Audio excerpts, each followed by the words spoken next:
Hey people, how is everybody doing? Again, maintaining SOPs and being as safe as you can possibly be. I hope everyone is well.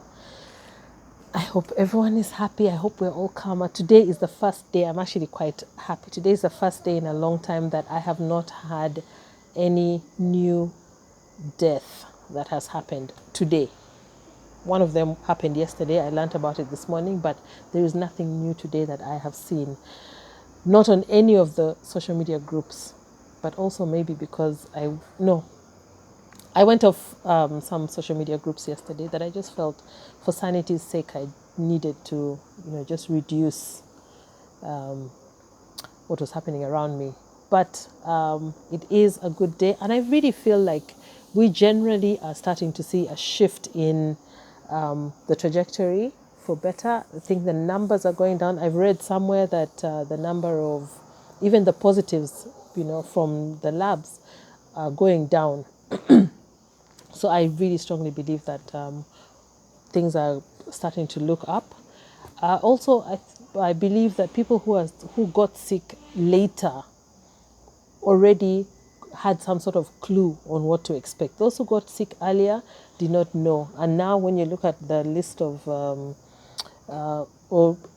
what people are listing as their experiences, the different things that they felt, you can sort of see a pattern with lots of people that we went through very similar events when we were sick, but also very importantly during recovery, because recovery also is like a monster of its own, especially if you're not hydrating enough.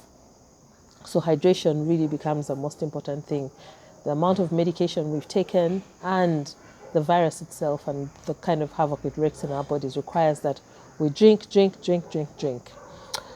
So while it's a much, much better day, I have to speak about death. I want to speak about death in this season and what I feel is happening to us that we need to be mindful of. There is almost a desensitization that's happening where death is concerned. Desensitization in the sense that we are seeing every day, we've gone through a period where every day there was 1, 2, 3, 4 people who died, and we were shaken a lot of the times. In the beginning, we were just shaken by the number of people who were dying, just a sheer number. And after a while, we were now shaken by the people who are close to us, people who we knew, people who we spoke to, recently or in the recent past. And that really was what was hitting us hard. But in that process, we got to a point where, or we have gotten to a point where when somebody has passed on, you kind of do the usual, may their soul rest in peace, condole with the friends, family of the deceased. And almost within a space of 3 minutes, people kind of move on. And I've watched on groups, especially when there's a hot conversation topic. Not hot because it's hot, but just because that is the trail that is trending at that time. In the middle, somebody will say, "Oh, I've lost somebody, a friend, a family member, a parent, or whatever," and everyone will, do the usual, "We're so sorry," the things that we say generally, and then 2, 3 minutes later, the same person who is saying, "I feel for you," and so on, is back to contributing to the conversation that was happening before. And it just made me think, wow. It's through no fault of their own, by the way. It's almost like a way to manage their own minds. But what it's doing is that death becomes then a thing where like, oh, that person also died. Wow, that's terrible. Oh, the other person also died. If there's one that shocks you, like another friend passed away yesterday and really shocked us. Actually, Saturday, and really shocked us. But the very next day we'd moved on because it's like you're kind of expecting, another shocking news like that to, another bit of shocking news like that to come through. So we just have to be mindful. And just to go back to what we used to do, because we're in lockdown now, we are not able to do what we were used to, which is what is our norm in our culture as Africans, as Ugandans, is when somebody dies, we go and gather at the house of the deceased or wherever the funeral or the vigil is going to be held. So we go there, and that is where we, pay our respects, and that is where we, just show the family that we support them and we're standing with them in this difficult time. That we cannot do because of lockdown. Because the messages are also coming, quite frequently, we cannot reach out to anybody. Normally, the day that somebody has passed or within the first few days, it's not, or you feel like it's not a good time to call the person who has lost their loved one to, even if it's to say, I'm sorry for your loss.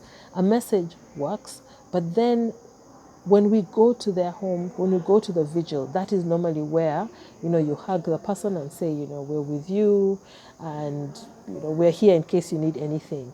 Now that we're not able to have the vigil, we still feel that, we shouldn't call, because it's not a thing that, imagine if everybody was calling, and normally those people will not have their phones on them.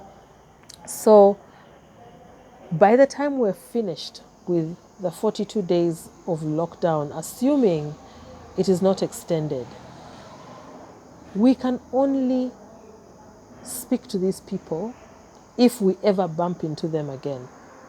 Okay? That's the only time they're going to have that, feeling that Jerry, reached out. Jerry, said she would be there for me if I need any support, if I need anything. But it's 30 days, 20 days after the fact. And when we come out of lockdown, we're going into whatever life has in store for us after that. And I just feel that we need to be very deliberate. Where we cannot, like I said the other day, where we cannot be together physically, we must make sure that we maintain contact on other levels, on other platforms that we have been on. If you have shared a message with somebody, continue, do not stop.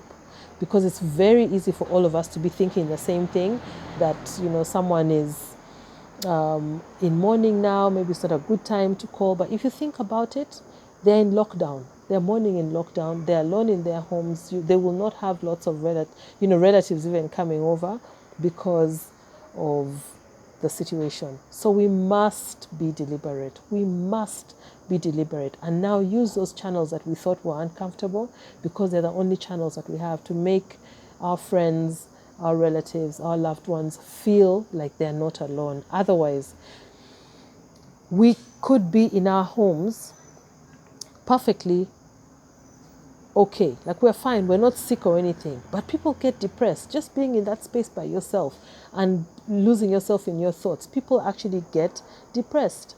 Now imagine a person who has lost somebody, they cannot communicate with anyone. You're thinking at that point, who should I call? The people I may want to call have not spoken to me in a bit. It's like we're all in little silos, dealing with whatever we're dealing with. So I just want us to know that while it seems like we are being desensitized about death, I would say we are being desensitized about death as we knew it.